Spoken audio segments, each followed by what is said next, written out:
If you don't know, the app StoryFire is shutting down. If you don't know what StoryFire is, it was basically a junior YouTube that was supposed to compete with YouTube. And from the title and from what I said earlier, it didn't succeed because it's shutting down a little bit. I don't know how long it actually lasted, but honestly, I don't think it ever stood a chance. And here's why. Basically, everyone knows about YouTube. Everyone, like your grandparents, probably know about YouTube. Your great grandparents possibly know about YouTube. Your mom, your dad, everyone knows about YouTube. The first thing that you search up, like say you search up a how to, and then you go to videos on Google, usually YouTube pops up first, or you type in a certain person, YouTube pops up, or maybe a blog post or something. Even sometimes porn, who knows. But YouTube is always the first thing to pop up. It's the most well known, and it's the easiest to get around because YouTube has an easy layout. Not saying that StoryFire didn't, but generally YouTube is a really already well known platform. As well as the hype around it didn't seem that hype at all. The hype didn't really seem big around it. The only time the hype was really big was in 2020, whenever Keemstar and all these other people were like, is this the new YouTube and all that? This was basically around 6 months ago. And generally, no, it's not the next YouTube. It never had a chance of being the next YouTube.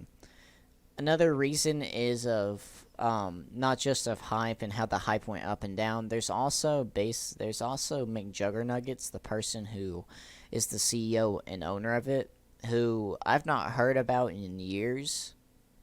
Not saying I don't really know if he's really relevant anymore. Not trying to say he's irrelevant and all this and that, but I'm just trying to say that when's the last time you really heard of McJuggernuggets?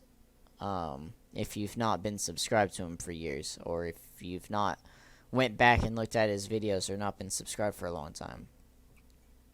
He's not really been around the circle of drama or videos or recommendations for me, at least, at all.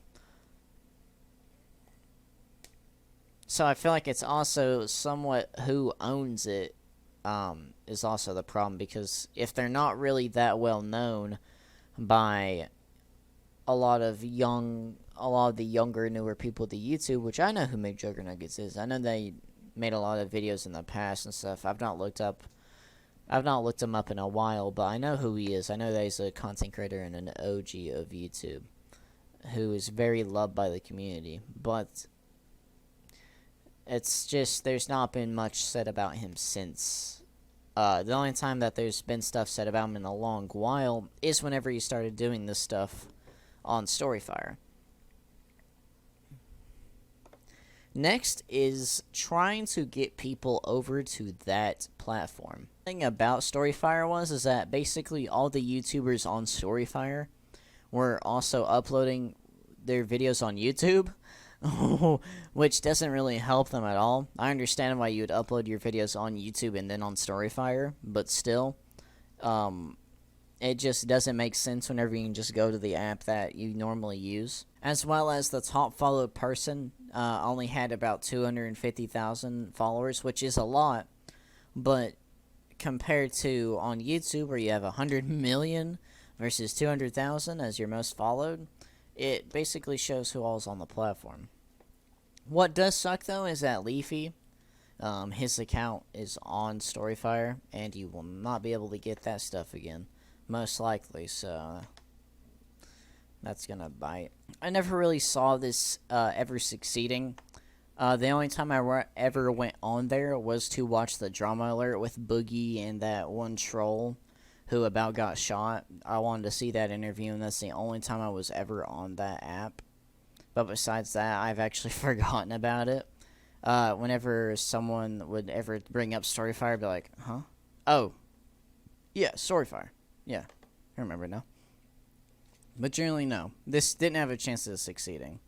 Unless YouTube goes down a very big spiral or gets deleted by Google, and they have to find something, which will most likely be YouTube, but remastered or some sort, and probably without monetization and all that. Most likely, there's not going to be a new YouTube in a very, very, very long time.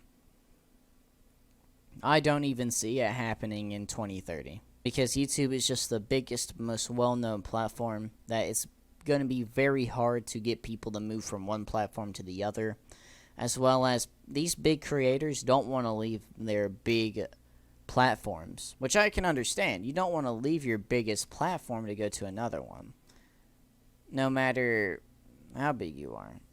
Also, there is problems like that where most likely these will not succeed and they're just going to fail again, so what's the point of downloading them?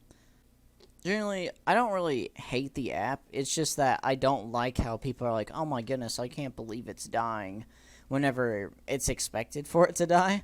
It's literally a not well-known app, or not well-known enough. But, I mean, it was fun while it lasted, I guess, for whoever was on it, because I never was, that's for sure.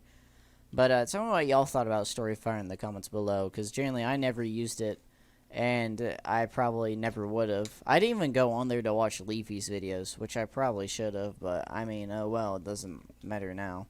Can probably find those re-uploaded somewhere. Possibly the hub. I might need to check that. Anyway, I'll see y'all next time. There's not really been drama recently besides Dream and all that. I've not been attached to some type of drama besides the Carson stuff, which we've been waiting about a month for and still have not gotten a response. So, we're still waiting on that for probably a long while. He's most likely on the run. Anyway.